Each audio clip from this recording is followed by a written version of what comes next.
So there are an estimated 2 million Salvadorans living in the United States. Maybe a little more. Maybe more, and more coming now. Yeah.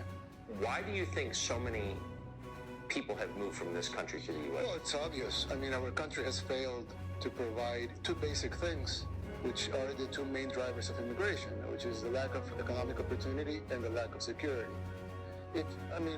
Most people doesn't want to leave their country. Right. They like their culture, they like their food, they like their weather. I mean, it's their country. They have their family members here, their friends. Most people leave their country because of two main reasons, and those are the two main reasons. And if you add up the civil war we had in the 80s, well, that was the main driver at the beginning. And then you have people, that have cousins over there, and then the cousin says, "Oh, come here, you will get a job here." And there's relative security based on what you have over there and what you have here. And so those are the main drivers of immigration. That our country has failed to provide security and economic opportunity, so people leave. But if the richest country in the world says, if you cross over the border, we will give you free healthcare, free education, all these benefits, that's a draw, isn't it? Of course, it's an incentive. I mean, everything in life is pros and cons, right? Yes. So you have, for immigration, you have a con that probably you don't know the language, or you have to, the journey is a difficult one. You may die in the journey. But if in the end you will receive a lot of things, of course, the pros go up and the cons go down. So it depends. It's an incentive game here. And if, for example, if here in El Salvador we have better jobs and better security, it's less of an incentive. And you can see it in the numbers. We haven't changed the country 180 degrees in 2 years. In 1 year and 9 months we have been in government, of course. But if you see the numbers 2 years ago, you see the numbers now, immigration from El Salvador has gone down. Yes. Now.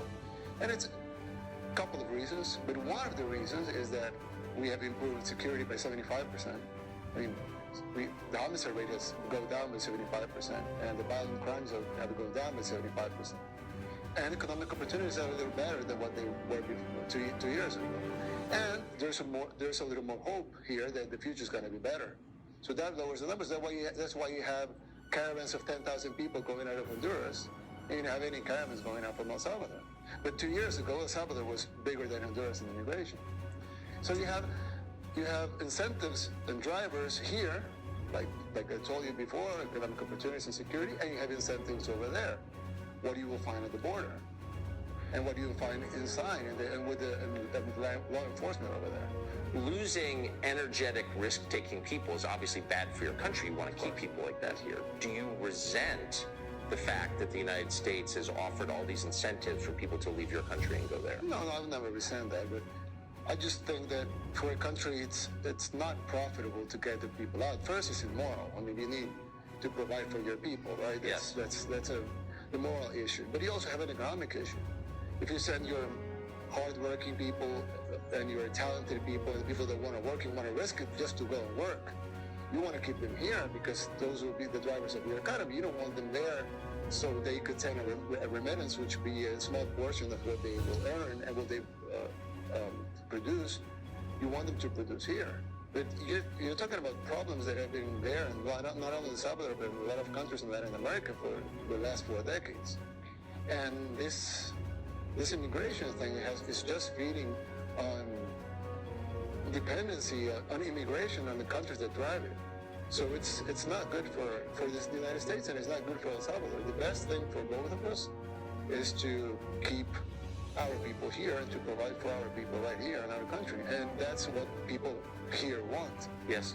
So at the end, I won't resent it, of course, but I think that it's better if we can keep our people here. That's our job, and morally, that's the thing we have to do. Explain quickly, if you would, what you just said is not good for the United States to become dependent on immigration. What do you mean by that? No.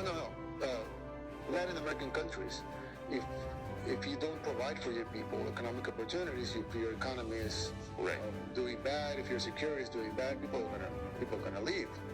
And they're going to go and try to find a rich country, right? They're not going to leave for Guatemala, right? They're going to try to go and live they want to go to the United States. So that makes these countries dependent on immigration, because you become a net exporter of people. You're not exporting products or services, you're exporting people.